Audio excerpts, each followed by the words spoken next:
এখনই কিছু বলা যাচ্ছে না, ঠিক আছে, ক্রমশ প্রকাশ্য শুরু হবে। আমি প্রথমবার এখানে এসেছি, আমার ভীষণ ভালো লাগছে। বাংলা সিনেমা যত এগোবে আমরা তো তত এগোবো। আমার ভীষণ ভালো ঠিক আছে, লাগছে। আমরা খালি পাসেস খুঁজছি কার কাছে আছে। কেউ যদি বলে দিত।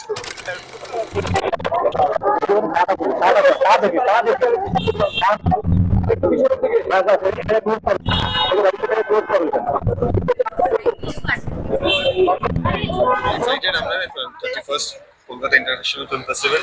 প্রত্যেক বছরই আমরা এখানে আসি এবং এটা মানে সিনেমার একটা কি বলবো বড় সেলিব্রেশন, এবং ইন্ডাস্ট্রি সকলে মিলিয়ে আমরা চেষ্টা করি যাতে বাংলা সিনেমাকে আমরা আরো বড়ভাবে প্রজেক্ট করতে পারি, আরো বড়ভাবে পিকচার করতে পারি, এবং সেই কারণে সেই উদ্দেশ্যে এখানে আসা সিনেমার স্বার্থে।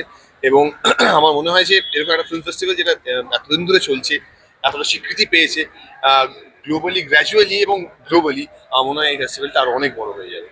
সুস্মিতা কি বলবে? আমি প্রথমবার এখানে এসেছি, আমার ভীষণ ভালো লাগছে। বাংলা সিনেমা যত এগোবে আমরা তো তত এগোবো। আমার ভীষণ ভালো লাগছে। একদমই তাই। ইনফ্যাক্ট মানে এই গ্রোথটা কিন্তু সার্বিক, শুধুমাত্র কোনো ইন্ডিভিজুয়ালের নয়, অ্যাজ এ ইন্ডাস্ট্রি আমাদের একটা বড় গ্রোথ আছে। ছবি দেখতে আসার প্ল্যান আছে? হ্যাঁ, ডেফিনেটলি আছে, ডেফিনেটলি আছে। আমরা খালি পাসেস খুঁজছি কার কাছে আছে। কেউ যদি বলে দিত। বাট আসবো, ডেফিনেটলি আসবো, ছবি দেখতে আসবো।